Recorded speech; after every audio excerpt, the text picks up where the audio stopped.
Alright, so palaala lang ha, yung video na ito ay hindi dito sa barko namin. Sa ibang barko ito. Inunan ko lang ng reaction kung ano ba talaga ang mga dahilan bakit nagkaroon ng problema na ito. Unang-una, ang seal na ito ay tinatawag na lip seal.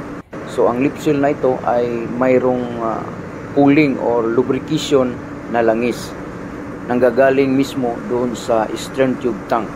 So kapag ang stern tube tank ay nagkaroon ng muddy or mayroong mga small particles na nagbara doon sa lubrication, so wala nang lubrication na pupunta dito sa stern tube seal, yan ang dahilan.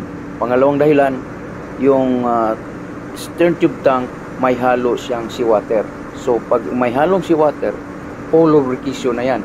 Kasi may tubig at saka langis maghalo, ay hindi na siya 100% na lubrication.